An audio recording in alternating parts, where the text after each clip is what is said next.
This was the week we heard from the European Central Bank.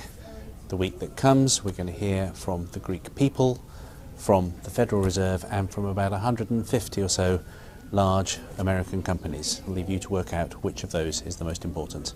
As for this week, plainly the ECB's decision to launch a somewhat more aggressive and open-ended version of QE bond purchases than people had expected was by far the biggest news.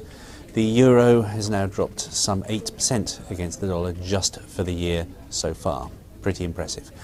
Meanwhile, stocks around the world have generally stabilised and had a good week this week.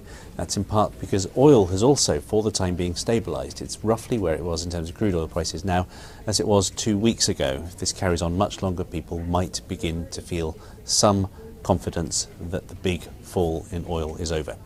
Now, what do we have coming next week?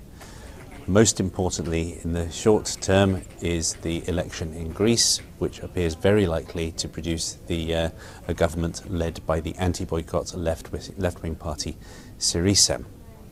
If we take a look at this chart, you can see that Greek bond yields have steadily risen and Greek share prices have steadily fallen over the last few months as its problems with it servicing its debt have resurfaced and as political worries have resurfaced. However, you can see that in the last few days those worries are definitely reduced quite significantly. That's not because people now think that Syriza aren't going to win, it's because they feel that Syriza isn't going to be able to renegotiate the terms of Greece's debt regardless of what happens. Similarly, if you look at other European markets compared to the last time the Greeks had a general election, it is remarkable how little concern, how little contagion there is in other bond yields. There is a strong sense that whatever happens in the Greek election, it will be dealable with by the Eurozone. We will see about that.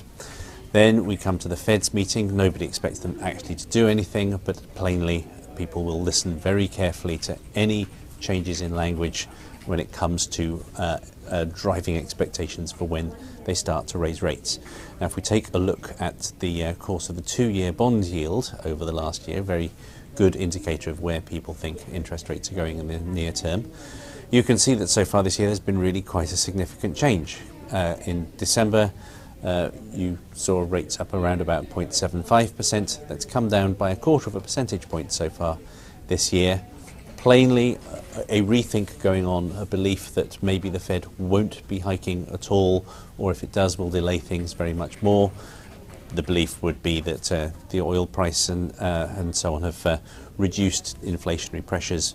Meanwhile, the growing dollar is tightening American financial conditions, doing some of the Fed's job for it. Again, we'll see about that, but as ever, the exact form of words that the Fed uses will be traced very carefully indeed. Finally, we come to earnings season. We have over 150 companies in the US announcing in the week that comes.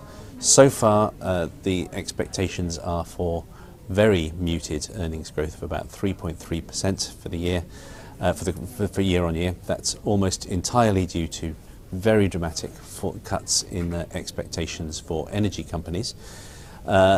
Perhaps more importantly, in the quarter that we're now in, the first quarter of this year, the forecast is now for earnings growth of only about 2.1%, thanks to a fall of some 50% for energy companies.